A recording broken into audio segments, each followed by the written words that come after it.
It's funny because like the first few years of like starting the business, I was like, I don't want to grow an agency. Like, I don't want all these employees. And then it like really kind of inhibited me from looking at that bigger picture. And then like 3 years went by and 4 years went by and I was like, what am I doing this for? If I'm not like going to grow it and do something with it, then everything's always going to be on me and I'm not going to get to where I'm trying to go. So at the end of last year, I was like, I'm going in on the growth. I joined a mentorship, doing the whole thing, like focusing on really growing the business. I want to be the person that does ads for podcasters. Every time I talk to someone, they're like, I don't know anybody else that's doing this. I'm like, that's right. I spoke at PodFest. I'm speaking at Podcast Movement Evolutions at the end of the month, continuing to do more speaking engagements there and just really solidify me and our agency as the people that are the go-to ones for advertising and helping grow podcasts. In growing the business, of course, the dream is having a little bit more freedom and a little bit more flexibility.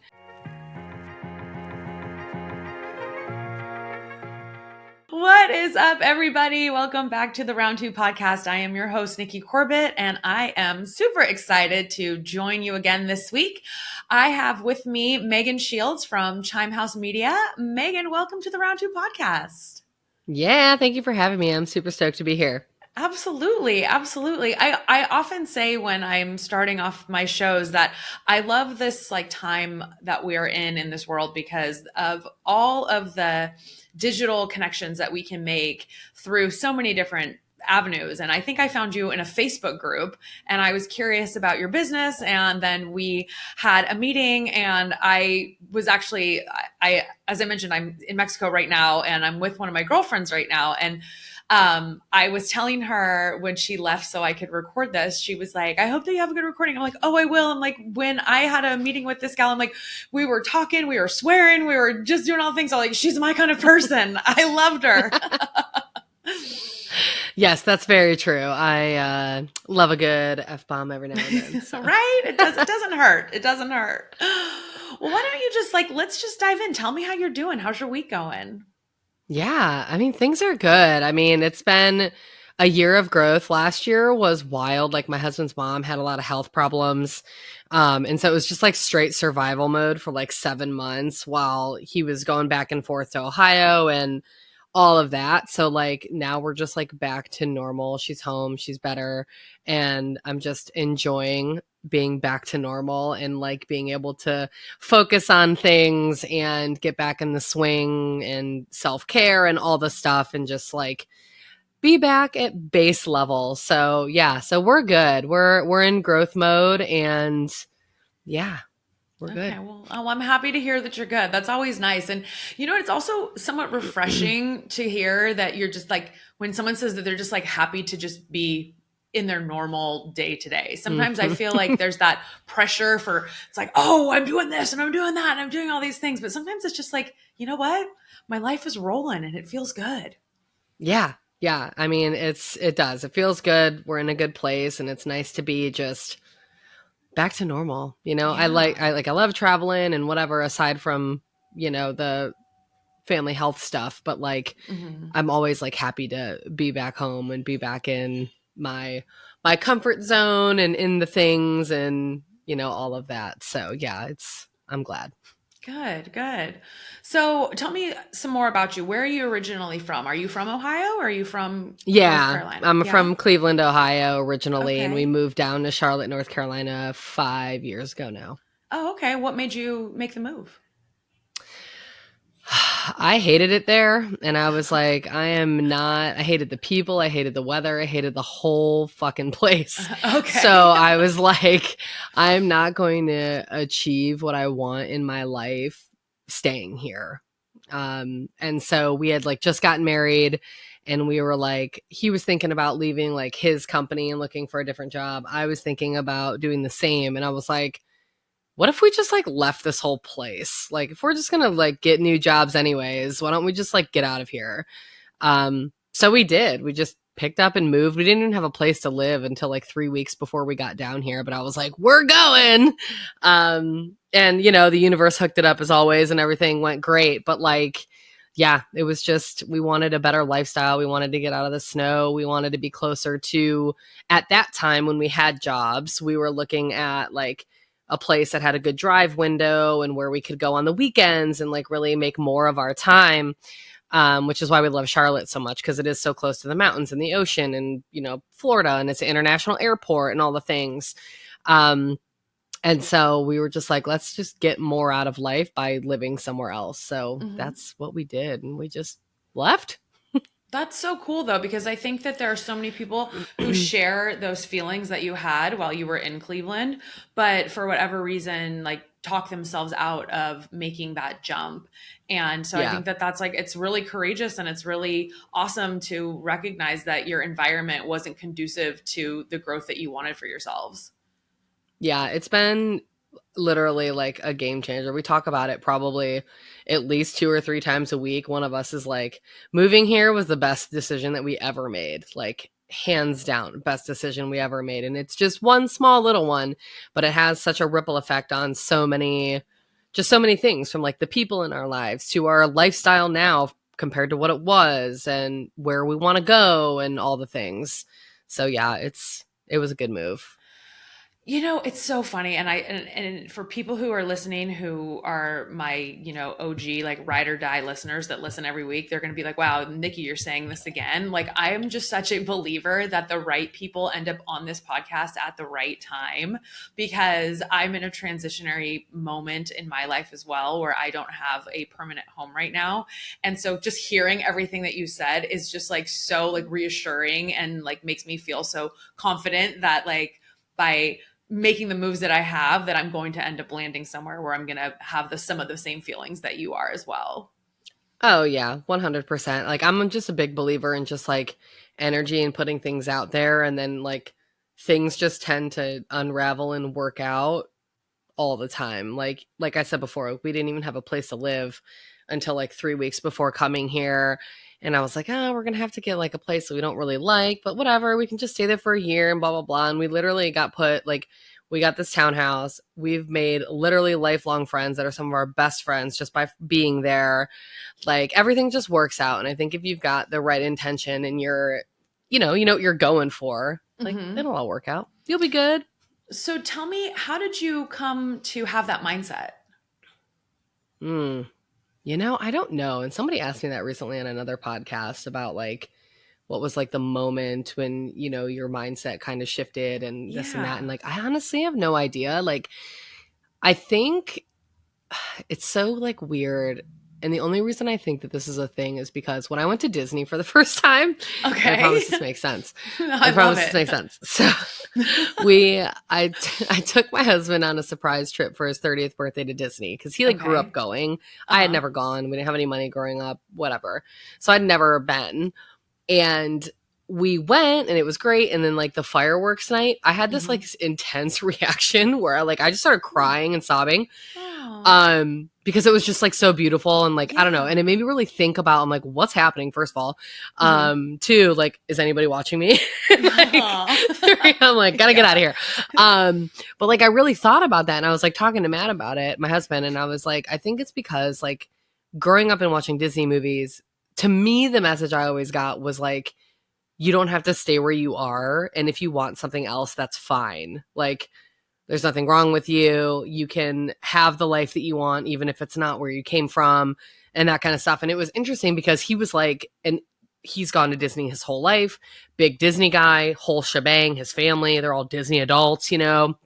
And he was like, that is so interesting. He's like, that is never what I got out of Disney movies ever. He's like, I never really got that messaging.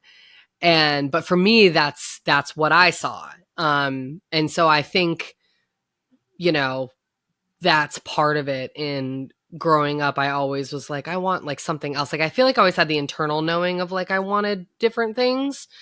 But I think maybe seeing it in Disney kind of brought it out, perhaps. I really don't know. I haven't spent so much time reflecting on that, but that's like the only thing that like I actually have thought about from that perspective. And I think that might have something to do with it. And like, yeah, you can go for your dreams, like go for it. Woo. Like you don't have to stay where you're at. You don't have to, you know, whatever, stay in the sea, and you want to live on land, like, you know, whatever.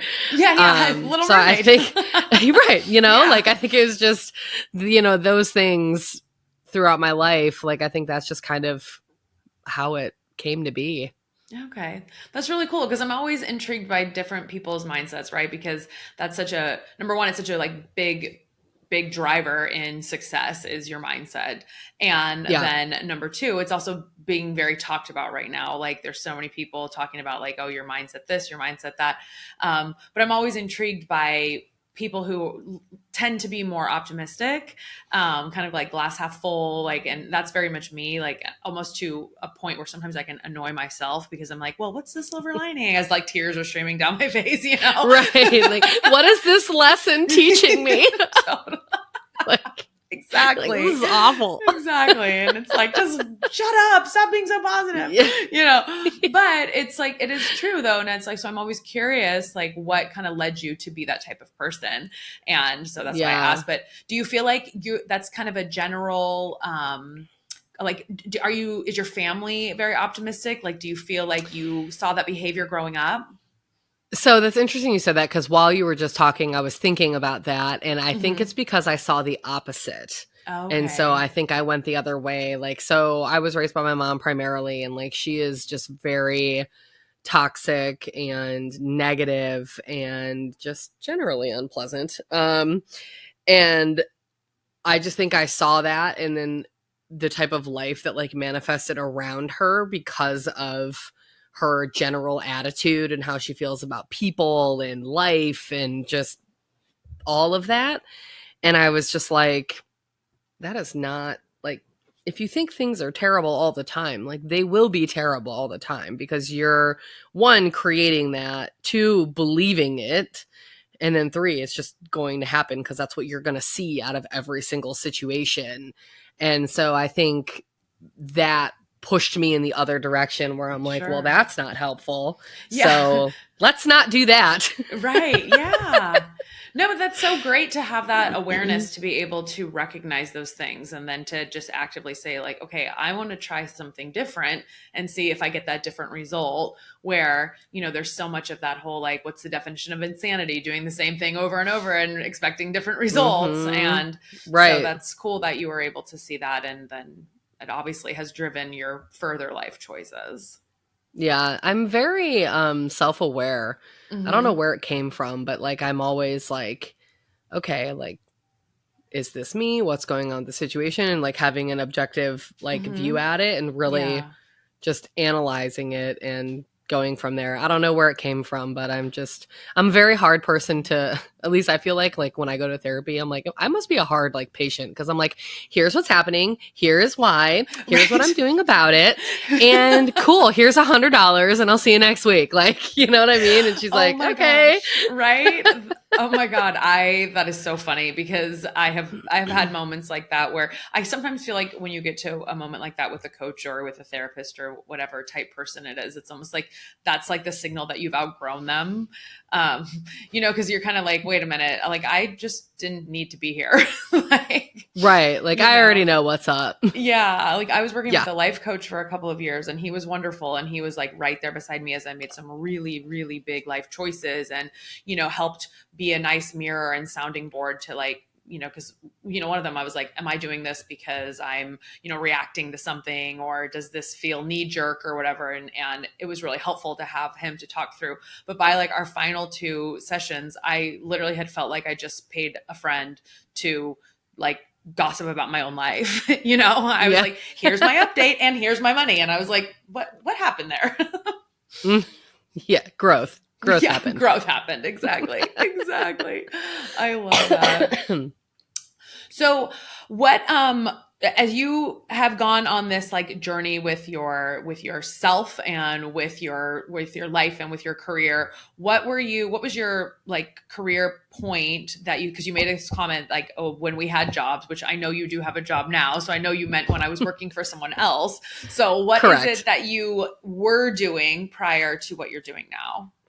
Yeah. So I was actually in insurance and financial services for about 8 years. I started as an agent, had success in my first couple years, got promoted to a partner, and then was recruiting and developing sales teams and all of that. And I literally like looked at my managing partner, which was the trajectory of where I was going to be. And I was like, I don't want anything that you've got going on. And so I like had a moment where I'm like, well, if I don't want that, then I shouldn't be doing this. Because that was literally where I was going to end up going.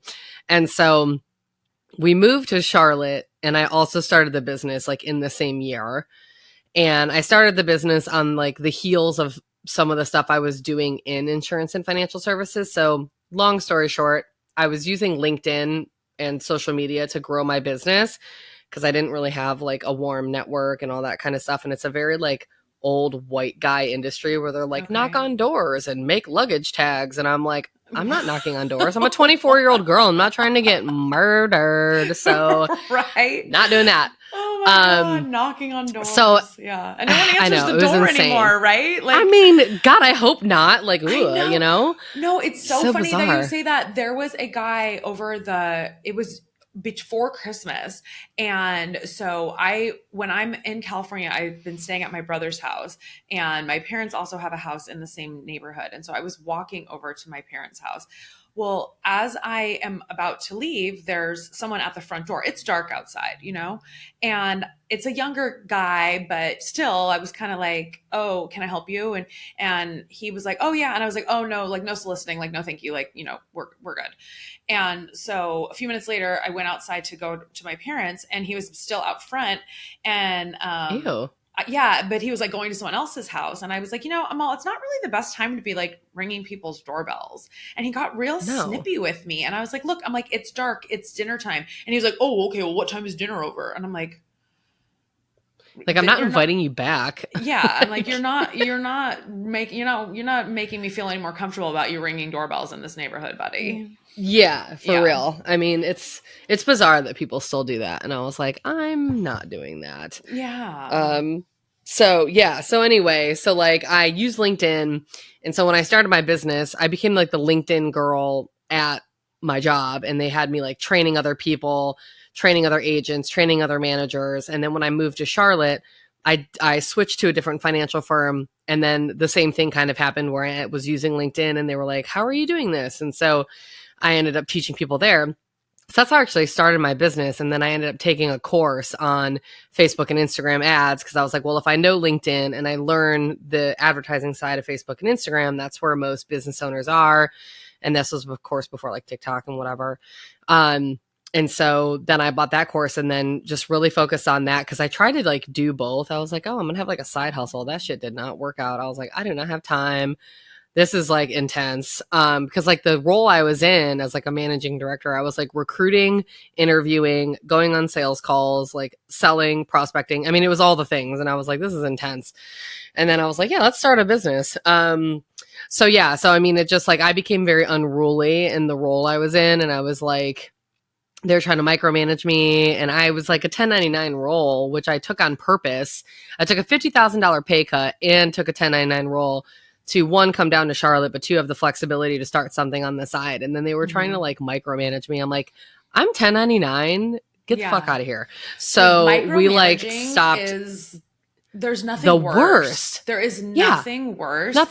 Nothing worse. And I'm like, I'm not reporting back every day at 4:30. They wanted me to send them a message 4:30, everything I did that day. And I was like, absolutely fucking not. Yeah, you're like, I mean, I'm an they adult. Would literally send things to me. This is insane. So they would literally mail things to me to the office, which, by the way, this is COVID. No one's in the office. Right. And so they'd mail me like live plants, and they're like, your plant died. And I'm like, I'm not fucking there. Nobody's there. What is this? What is oh my God, that is insane. It was intense. I was like, right.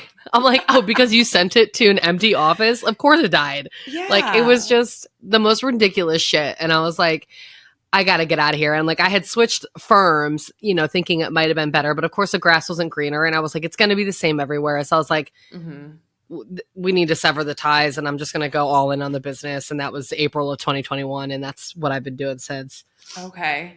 So I want to go back to something. I want to learn more about what you're currently doing, but I want to go back to something that you said, because I think it's such an important topic, where like you said that you were working at the insurance place and you saw like the next role and you were like, I don't want that. And I think that that is such a like important topic to discuss, because figuring out what you don't want, I think, is just as important as figuring out what you do want. And I think sometimes people get so caught up in trying to figure out what they do want that they don't reflect enough on what they don't want, because that can also lead you to what you do want, while it's kind of like this weird like balance, but I think that that's so important. Yeah.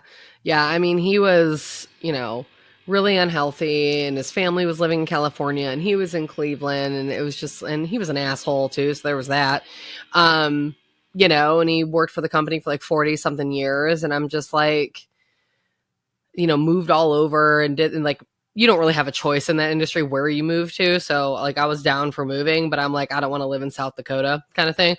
No offense to anybody in South Dakota. It's just not my vibe. But like, and I was just like, I don't want that. And then I like was just like, what am I gonna do? Because I just spent the last like 8 years. Like, I was licensed. I had Series 6, the whole shebang. And I was just like, I worked really hard. And the reason I joined that industry is because like I wanted the sales training. Like, I wanted the training because I didn't finish college. And so like I couldn't get like a regular job because they all wanted like degrees and I didn't have one. And so I was like, well, I'm going to join a company that has a really strong development program, which is what I did. But I was just like, I don't want to do all that. Like, I don't want to be 60 and working my ass off. Like, that dude was in the office all the time. And I'm like, I don't want that. Like, because how they sell you in the business to get you in is like, and this is true if you're like an agent, but they're like, you can run your own business, make your own schedule. Like, you're, which is true because you're like a commission-based agent, which was great. And then when I got sucked into management, I got back onto like the employee side and like lost all of that. And I was like, so you're telling me I'm like working really hard and I'm going to like keep working super duper hard. And then I have to work like even harder for even longer. And then like when I'm 65, I could enjoy myself. Like, right. Yeah. That doesn't vibe. Isn't vibe it for me. So crazy how far we've come just as a, I guess, society globally almost in that, when I got out of college, it was so you get out of college, you find a job, and then that's your job and that's what you do. Yep.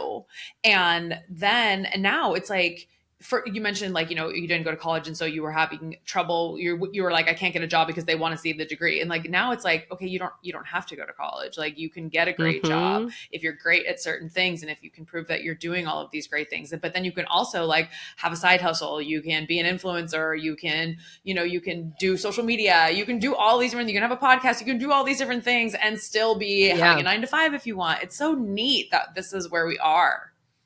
Yeah, I know. I say it to my husband all the time, I'm like, what a time to be alive. Because like we're really big into like history and like we watch History Channel shows like crazy. And we watch shit about like people in Egypt, like, thousands of years ago. And I'm like, God, I'm alive. I'm so glad I'm alive right now and not back then. Like, I know. we can do anything. Like, we have education and like even with the online courses, I mean, that's a game changer too. Like, you want to learn a new skill, buy a $1,500 course, buy a $2,000 course. You don't have to go to college to figure out how to do something. And half the time, especially if it's like influencer marketing or it's, like Facebook ads, the stuff that I do, it's like they don't have relevant stuff like that at colleges anyways. Because by the time they get the curriculum approved, it changed. So it's like, you can learn literally anything and monetize literally anything right now in this moment in time. Yeah. And even if you don't have the cash on hand to pay $1,500 or pay any dollars for a course,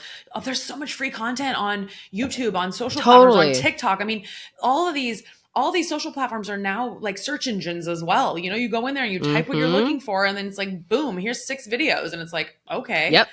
So it's so insane. Cool. Yeah. I know. It's good for us. Awesome. Good for us. Indeed. Absolutely. Right. I know. I'll come across certain videos and I'm like, I think I'm going to do that. Like, that sounds fun. Right? If something sounds fun and there's a way to monetize it, I'm like, why not give it a shot? Like, why not? Like, why not try it? Yeah. And worst case, I spent 3 hours in Canva and, it didn't go anywhere. Canva's fun. Right. Then I just learn more about Canva. I don't know. Right. So, yeah. Glass is half full, right? Glass Silver lining. Exactly. There we go. Oh my gosh. That's so good. Always back to the positivity, right? Yes. Oh my God. Do you know your blood type? This is so random, but do you know your blood type? Yeah, I'm AB positive. Okay. See, B positive. I'm B positive also. Little pun Boom. there, but you know. I thought it was funny. I actually didn't think about that, but my friend that I'm with, she asked me this morning. She's like, "What's your blood type?" And I was like, B plus. And she's like, "You mean B positive?" And I was like, "Oh my god, you're such a nerd." So that I'm like stealing her joke. I love it. It's so true. It's so good. Yeah, right? Oh my god. All right. So tell me about Chime House. How did you choose the name? Because I think it's really cool. Oh, thank you. Yeah. So, I mean, God, trying to find a name for a business is a friggin' nightmare, right? Because you come up with like all these cool ideas and then you like Google it and it's like already exists and it's already a URL and you're like, oh my God. So I was going down that like hole for a million years. And we were sitting outside on the townhouse that we lived in, had like a nice patio.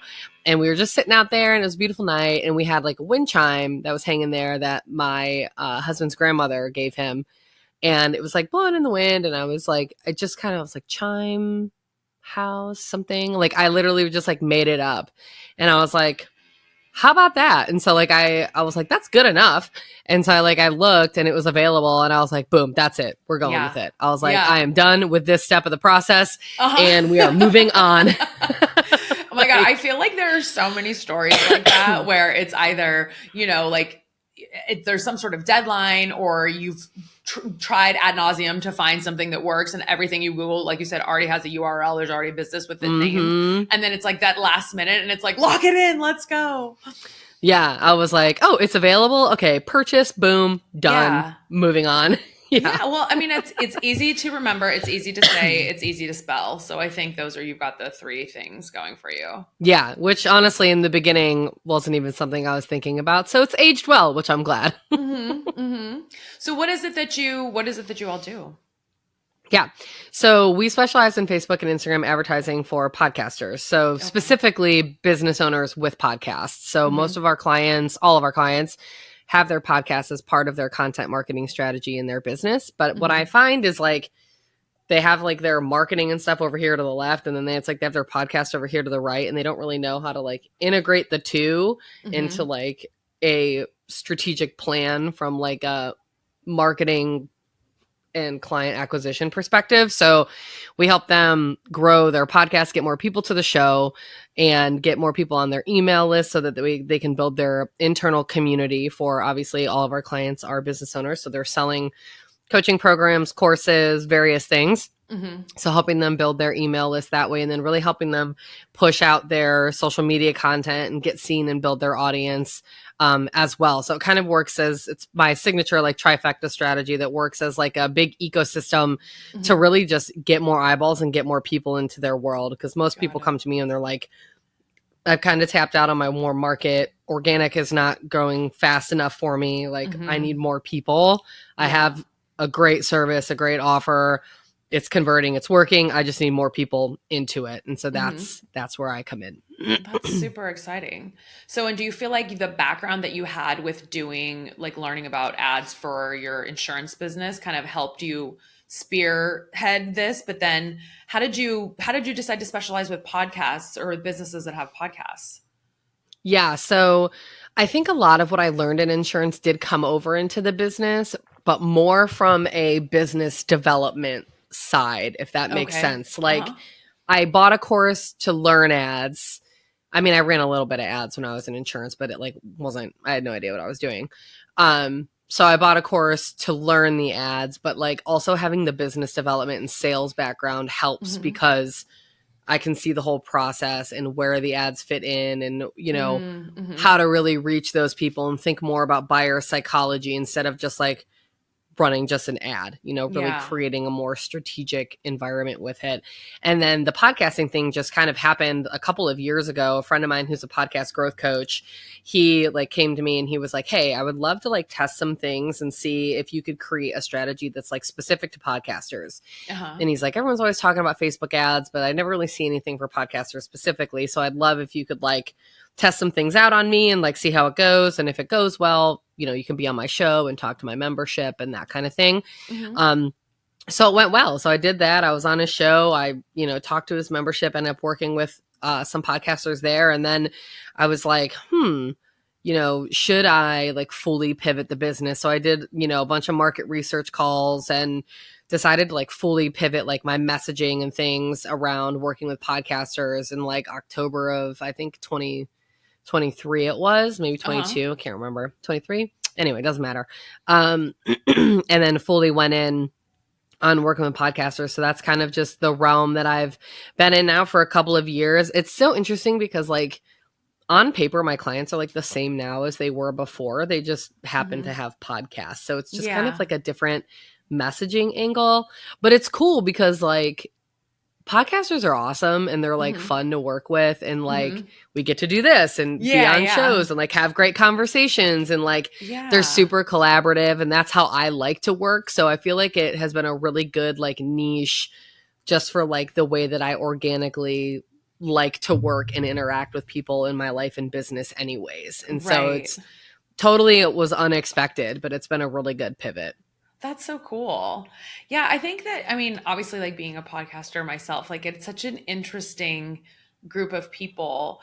And I love being a part of the world because it's so fun to just like hear what other people do and what they think, and like the behind the scenes types of conversations that I'm having with people, whether it's, about something more like business side of like, editing tools or types of social media. But then it's also like the conversations that I've had about like, hey, have you ever like not released an episode that you recorded, or how heavily have you edited certain things out, or, and then I constantly remind myself, like, this is my show. Like, I don't have to do anything that I don't want to. And so that's what's really like fun too, because I'm like, ooh, like if I want to like push it more in this direction, like I can, or if I want to have these types of guests, I can. But having that, reminding myself that I have that freedom is pretty cool. So it's got to be neat when you're working with people who have that same mindset.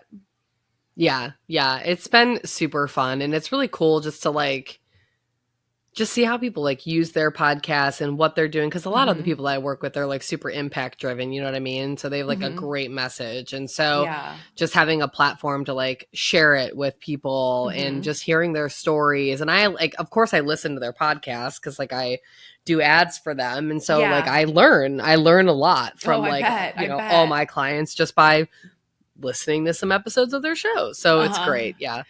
Do you find that a lot of your clients, their podcasts go very hand in hand with their businesses, or are they more kind of like a passion or a spinoff or something more personal? Yeah, that's a good question. So all of my clients, their podcasts go hand in hand with their business. So they are using it to nurture their community and sell their offers. It's more of like a lead generation tool for the most part. So a lot of it aligns. Obviously, they're passionate about it and that kind of stuff, but it's not like, someone has a business about this and then their podcast is about like, I don't even know, like sustainable farming or something. Or gardening or something. You know what I mean? Like, sure. No, that makes sense. Are a lot of the podcasts, are they guest interview based, or are they more like individual, like just solo episode type stuff? Yeah. So, I mean, everybody has guests. And so, but what I do from like a strategy standpoint and from an ad standpoint is like, I generally will use like the solo episodes and the solo episode content to help position them. Because one, if you're paying for ads, like you don't want to pay for ads to promote somebody else. You want to promote yourself. So there are like, they do have like guest episodes, but I focus primarily on honing in on the individual ones, the ones that position them as the expert, the solo episodes. Okay, cool. So then when you're placing ads, is it like you're placing an ad for their business within their solo episode? No, so I'm doing the ads on Facebook and Instagram for the podcast to get people to the show. Okay, got it. Okay, so you're taking that content and then creating an ad with it that then you place on Facebook or Instagram. So as I'm scrolling, I'm going to be fed that ad, and then I might go, oh, this is a cool course, or this is a cool business coach, or whatever, if it's my target, market. Yeah. Got it. Yeah. I don't put the ads in the actual episodes. Okay. I advertise the podcast. Yeah. Okay. That's cool. So what is the craziest thing about being in the ad space within that Meta platform? Oh my God. The whole thing is a nightmare. God, I mean, I don't even know what the craziest thing would be. I think it's just like, I think the craziest thing to me about being an ad manager and dealing with the Meta platform is just how insanely like rich they are, that they like have the shittiest customer service, and the platform is so not user friendly. And like, I'm telling you, they're probably missing out on like $1 billion annually because of their customer support being terrible, shutting down accounts that shouldn't be shut down because their AI bot did whatever, and like just the nature of it being a son of a bitch to try to navigate and actually even get an ad out there. It's like so many people want to spend money on the platform and they just can't navigate it. And it's crazy to me to think about like, you have so many billions that like you're missing out on $1 billion and it like doesn't even matter. Like, it's literally just crazy to me. And it's crazy to me that a $1 billion company that is of that size is so just terrible with the customer service and terrible with the user interface, from especially for ads, because like that's where you make your money. So like, why wouldn't you invest in making it better? Which they do invest in making it better in certain ways with like capabilities and stuff. But like, just even from like a user experience, like it moves so slow. The stuff that they try to fix, they clearly don't talk to like agency owners and people that actually place ads on their platform, because they're like adding things in there. It's like, this is not helpful. This is actually worse. And it's like the stuff that could actually be helpful, it's like they're not even doing that. So I'm just like, it just blows my mind that a company of that size is just so like, I don't know, out of touch with it. And the whole thing is just kind of like a shit show. That is wild. It's wild to me. I've always been baffled by the customer service aspect of it, that like you can literally, it's like, I mean, I am grateful, knock on wood, that like I haven't had any of my accounts compromised or hacked or whatever it may be. But I mean, I've known plenty of people who have, and it's like, they're like, I'm emailing into the abyss. Like you get nothing, like you get zero help. And it's like, or you get like an automated message. It's like, we're looking into this. I'm like, are you? Okay. Thanks. Yeah. Like, it's just so bizarre to me that like there wouldn't be a dedicated customer support for people. Otherwise, I mean, I feel like anybody that I know that's ever had an account hacked has ended up only getting it back if they happen to know someone who knows someone who has an in at the actual company, and then they figure out some way and then magically they get their account back. Right. And then there's like literally full-on businesses that help you get your accounts back, that like they literally make millions off of the fact that like Zuckerberg can't fix the algorithm and get it right. And it's like, it's crazy. Like it's your platform is so bad that there's people literally making millions to like just get somebody's account back because it shouldn't have been banned in the first place. Like it's just crazy to me. I mean, it's just, it blows my mind like every day when I'm in there and like, or I'm hearing these horror stories, or, you know what I mean? Like people always ask me like, can you fix my account? And I'm like, I don't know. I don't have that kind of like authority. But like, it's just crazy. Cause like most of the time it's like, they're like, I haven't been in my account in like 3 years. I have no idea why like it's shut down or disabled. And it's just like some automated shit that happened. Yeah. And they're like, Meta's like, yeah. I'm like, oh. Yeah, they're like, whatever. Nuts. Sorry. Blows my mind. Doesn't matter. Don't care. Yeah. Like I try not to bite the hand that feeds, but I'm like at the same time, I'm like, come on. Yeah. Get your shit together. So is there, for placing ads, because I'm like so ignorant to this world, is there any sort of like competition when you're going in to like buy ad space, or how does that piece of it work? Yeah. So it's a bidding system essentially. Okay. So when the ads go out in the feed, you're bidding against other ads to get placed. But Facebook ads are super cost effective from that standpoint, especially like they're really solopreneur friendly.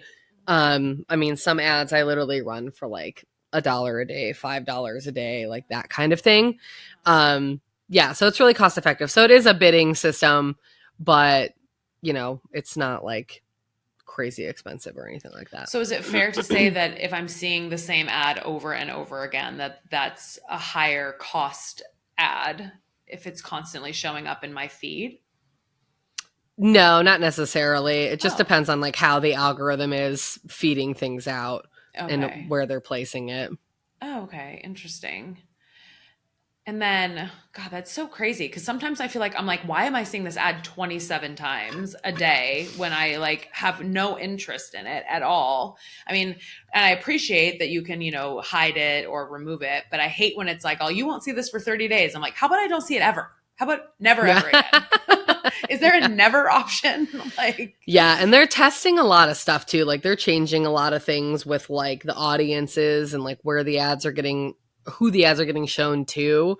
And mhm, so, yeah, I've noticed a little bit too in a difference in like what I'm seeing and how often I'm seeing it. mhm. Interesting. So what about SEO? How does that play a role in what you do? It doesn't. So, Really? because yeah, so we're paying to play. So when you pay to play, you're going to get the traffic. It's guaranteed engagement, it's guaranteed visibility. So SEO is a total separate thing. So that's search engine based, which is like Google ads, that kind of thing. If you're going into Google and you're searching for a product or a service, that's where having like SEO on your site can help because it can place you to get people to come when they're searching for it.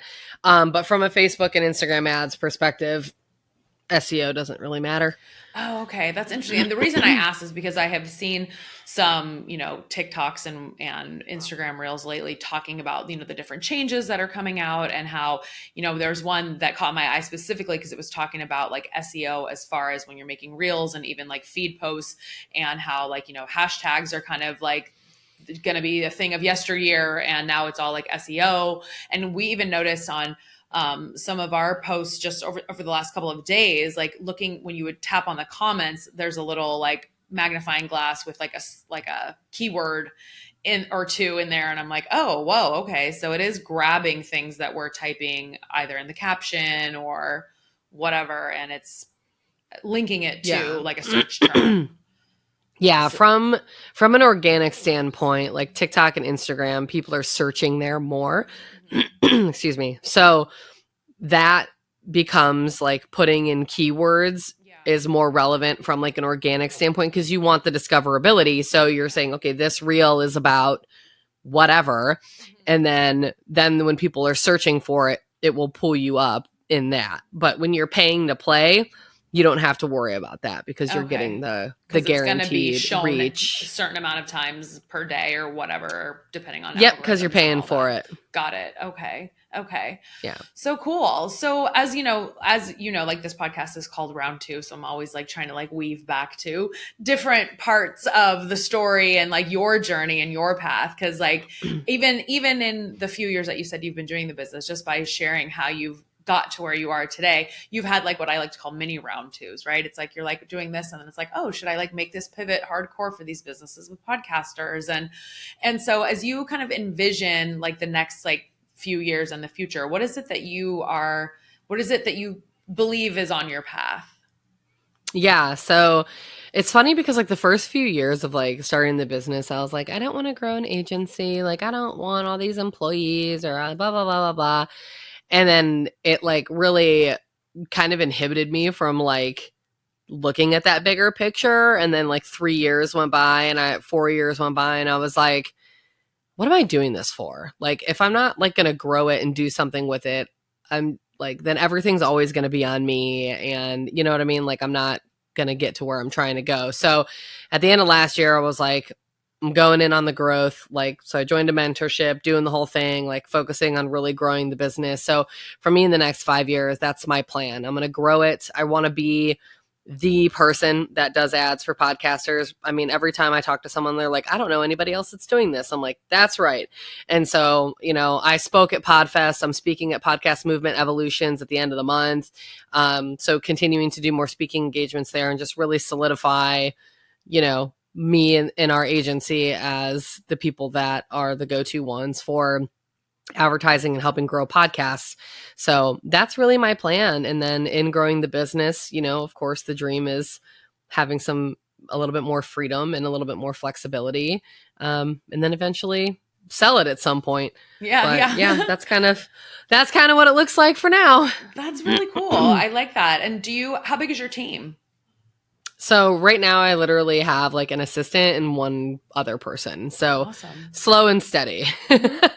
No, I think that's great. I mean, scaling is so, I feel like scaling is one of those things where it's like you don't want to go too fast, you don't want to go too slow, but you Right. have to obviously like be mindful that you are growing at a pace that makes sense for, all of the different things. So, Yeah, I'm working on a lot of like the systems pieces and like mhm. because obviously it's like, oh, like I want to hire 10 people and it's like cool, but like making sure I'm efficient with the people that I'm hiring. And so like Mhm. right now I'm really working on the systems and processes of like how they're supporting in the business and what they're doing. And Yeah. so once I get some of that like honed in, I think it'll be a lot easier to hire a little faster, but I Uh-huh. want to make sure that like I have those foundations in place so that way I'm not like, oh my God, I hired all these people and now it's like a total shit show, Totally, totally. And like what's so funny too, is that like so many times that's what ends up happening. And then, people are using like processes and systems that are like outdated that are make absolutely no sense, that could be so much more Right. efficient and Or all they these things. overlap and it's like you've got two Yeah. people doing the same thing. Right, right. Yeah. And that doesn't make any sense. I mean, I remember when I started working at Intel, which is like, this wasn't that long ago. And so there was still like a huge, huge worldwide company that's selling a fuck Mm-hmm. ton of parts to huge, huge customers making computers and all the things. And I remember some of the processes that we used to literally help get our customers the volume of chips that they needed. I was like, this is how we do this? This is how this company is run? Like, you've got to be shitting me. Like, this process is so unbelievably inefficient. And so there's so many redundancies and so many things that made no sense. And it just absolutely blew my mind. And I was just like, whoa, this is crazy. So I think even for like startups and smaller businesses and all these different types of things out there, it makes so much more sense to get those things dialed in before you start hiring people. And then it's just utter mayhem. Yeah, I was talking to like a new client the other day and like he's a coach and he was like, I was just working with somebody that I think he said he did like an audit of like their business and their teams and all that stuff. And they ended up like eliminating like 8 roles, which was worth like 200 grand a month in their business because there was so much redundancy and overlap because they just hired for the sake of hiring and they didn't need to. And I was like, that is crazy, but totally makes sense. People are like, oh, just hire, hire, hire. That's, scale and hire and hire. And it's like, well, let's be intentional and make sure that that doesn't happen. Yeah, definitely. Absolutely. God, that's insane. That's so much I know, money. right?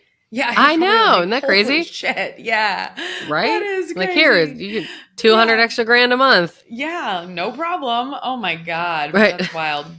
So what do you feel is what's your ultimate driver? Like what is your what gets you going in the morning and as you have all these big plans for yourself and the business? Like what is it that's driving you at your core?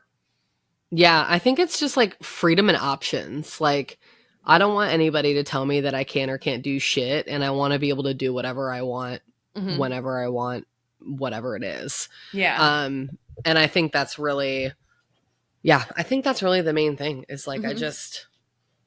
that's why we put up with the suck of entrepreneurship, right? Because it's like, Hmm. we want the flexibility that only we can give ourselves. Yeah. And that makes it worth it when, days Hmm. suck and things are rough and all of that kind of stuff. But yeah, for me, it's just, I really just can't imagine listening to another old white man in the corner office. And I'm like, nope, I will never work for anybody ever again. Yeah. Yeah. So the freedom, because that's really like, honestly, when COVID happened and I got that freedom when we started working from home, and I was like, oh, because like in insurance, it was like, we're in the field, we're driving around, we're at the office. Like it was a lot of that. And obviously, it wasn't really work from home environment back then. And once like COVID happened, and I was like, oh, I can like go for a walk and I can like zoom in on my phone. And I can have a slow morning and I'm not like running out of the kitchen trying to scarf down a parfait and like run to my car and then sit in traffic and like, not eat breakfast or whatever it is. And I was like, this is nice. And so I think once like I got that like true freedom, I was like, I ain't going back. No, I'm so with you on that. Like, that's what I think, obviously, like, we could probably sit and talk for another 5 hours on like the pros and cons of all the things that went on during COVID. But I do think that there were some really great things that came out of that time. And I think that the realization for so many people in so many different types of job roles across industry, like, really learned that like you don't necessarily need to be in an office all day from every day to get your job done and to get your job done well. Now, I am still a big proponent of in-person collaboration, but I certainly don't think it needs to be 9 to 5, Monday through Friday for 52 weeks out of the year. So Yeah, for Yeah. real. Yeah, it's so interesting, like just seeing how the workforce and everything has shifted with working from home. And I mean, even from a real estate perspective, it's like there's so many offices that are like empty. So it's like, oh, what are you going to do with those? But like, you really don't. And I think that's like one of the things that really pissed me off when I was like working at that company. Like during COVID, not only were they like mailing me shit when I wasn't at the office because like nobody was there, but it was like March of 21, which was like still very much in the thick of it. In the thick of it, yeah, for they sure. like wanted us to start coming back to the office, and they're like, well, you can't see candidates, you can't have clients in, but like we want you to be in the office. And I'm like, what is the point? Right. Other than to see me sitting there. Yeah. And it's like, I know you're spending a lot of money on this office space, but like, that's dumb. You know what I mean? And it's like, you're spending lots of money on the office space, but I'm not coming in just so you can look at me. Like, that's dumb. Right. Well, and that's like the tough thing. I mean, I was doing remote work before like remote work was like a thing before COVID. Like, when I was at Intel, I got to a point, well, I had some back problems. So I started just working at home because I was in so much pain. Like sitting down was the absolute worst. So I was like, okay, I can't physically, like, it didn't make sense for me to drive 45 minutes to an hour to the office sitting, to then go in the office and sit in my cubicle and basically talk on the phone to people all day. I'm like, I can do this from anywhere. Like, and let me be comfortable, because I was in excruciating pain at the time. So then as time went on and I had like different roles that like placed me on different campuses or out of the country or whatever, I kind of just always, when I would come back and I was working locally, I would just work from home. Maybe I'd go in once a week and just kind of say hi to people. But like all of my meetings were never with people that were actually in the office in which I was technically a resident of. So I, got very comfortable with kind of like planning out my days and doing all these different things. But I did have a manager who didn't even sit in the same office, not even in the same state. And I remember one day she like was like, I've been told that you're not in the office that often. I'm like, have you been told that I'm also doing a kick-ass job at my job? Right. Like, what matters more? Right. For real. Like, if I'm doing the job, who cares if I'm there? And you wouldn't even know if some little snitch didn't tell you anyways. Totally. So like, snitches end up in ditches. Who said that? For real though, like, come on. God, seriously. Well, you were so much fun to talk to. I really loved learning all about you and your business. So if any fellow podcasters that are out here listening, if you are using your podcast as a tool for growth for your business and you are wanting it to move faster, Megan is your girl. How can they find you? Yes. So I love to hang out on Instagram. I'm at Chime House Media, and that's also our website, chimehousemedia.com, also has a way to book a call with me and all the other things on there as well. So feel free to reach out. I love voice note. Don't be a stranger. Awesome. Well, thank you so much for being here. I love chatting with you. And everybody, thank you so much for listening, watching, tuning in, all the things. If you haven't already, please like, follow, subscribe, share. It really helps out. And I appreciate every single one of you. And thanks again. We'll see you next week.